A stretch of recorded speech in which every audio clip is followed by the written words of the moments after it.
Hey guys, Kevin with MCrider. What do you think we could learn if we took 100 motorcycle riders from all different levels of experience, all different age groups, riding a wide variety of different types of motorcycles? We put cameras on those motorcycles so that we could see what was going on to the front, to the rear, and to the sides of those motorcycles. And we tracked the rider's speed and braking and telemetry data on the motorcycle. Well, a study like that has been conducted by the Motorcycle Safety Foundation and Virginia Tech.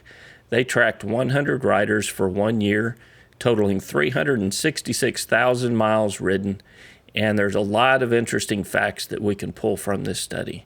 Today on MCrider, we're going to talk about what we learned from that study.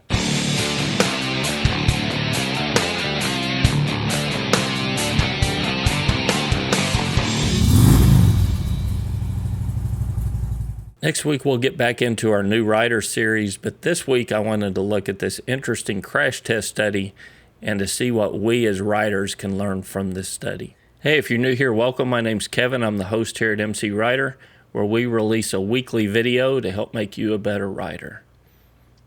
The study that we're going to talk about today was conducted by the Motorcycle Safety Foundation and Virginia Tech. They tracked 100 riders, as we said, from all different age groups. 65% of those riders had attended at least one formal training course, where that's a little bit higher than average, where some studies say in the U.S. about 44% of us have attended at least one training course in our lifetime. Of those 100 riders that were studied, there were 30 of them that had a crash. And while that may sound like a high number, when you initially think about it, what they considered a crash was any type of mishap. It could be just a tip over in the garage. It could be the motorcycle leaving their lane unintentioned. Not the things that we would consider a crash on first thought of hitting another vehicle. But anytime anything on the motorcycle besides the tires and the side stand hit the ground, or any body part of the rider that hit the ground, was counted and considered a crash in this study. Because they counted simple tip-overs as crash, over half of these were low-speed incidents. So let's break it down and look at the different type of incidents that these riders experienced over that year. 17 crashes were low-speed or ground impact. 3 crashes were leaving the road. 3 crashes colliding with a vehicle turning left at an intersection. 2 crashes, a rider striking the back of another vehicle. 1 crash, the vehicle crossing the rider's path. 1 crash being rear-ended. 1 crash getting cut off by a driver traveling in the same direction. 1 crash, poor curve negotiation. And 1 crash falling once underway. So not only did they have the telemetry data to study the crashes, because they had cameras on the motorcycle, they could also count near misses. And over that course of a year, there were 122 near misses or incidents that they considered near misses. So taking all this data into consideration, let's look at what the riding community needs to work on as a whole.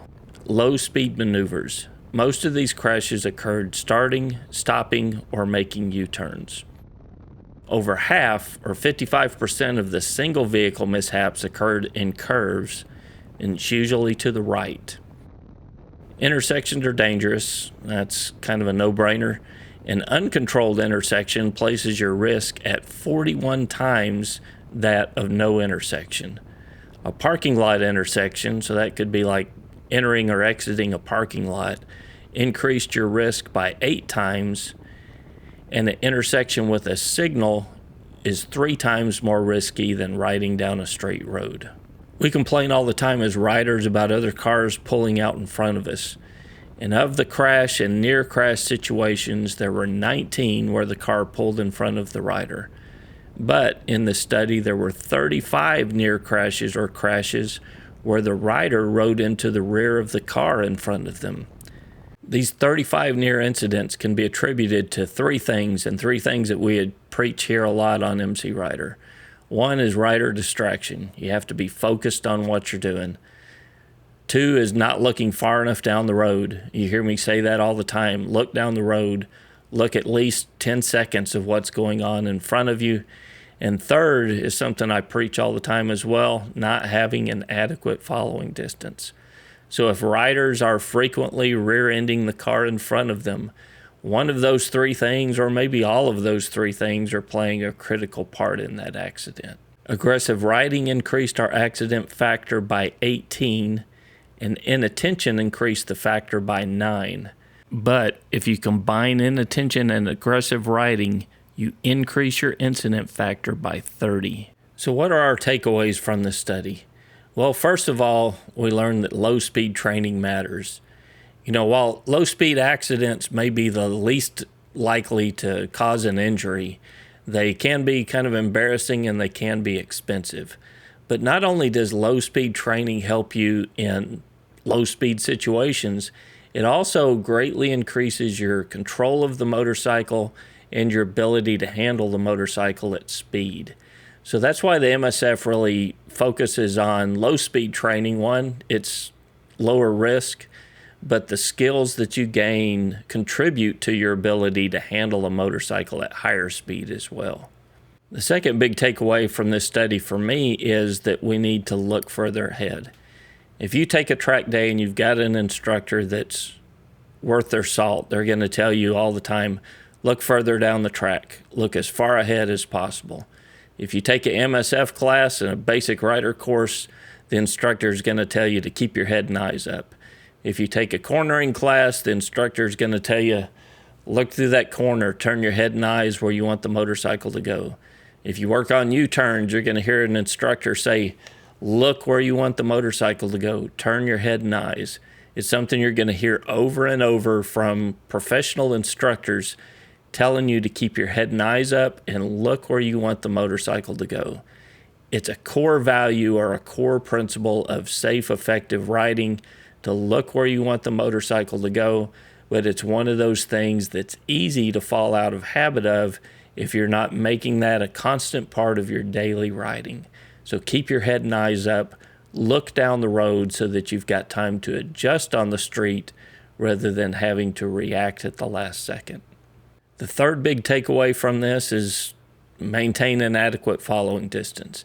Now, I've done videos on following distance in the past, and it never fails that commenter after commenter will come on here saying, well, if you leave space between you and the vehicle in front of you, the car is going to fill that gap up, which that's true.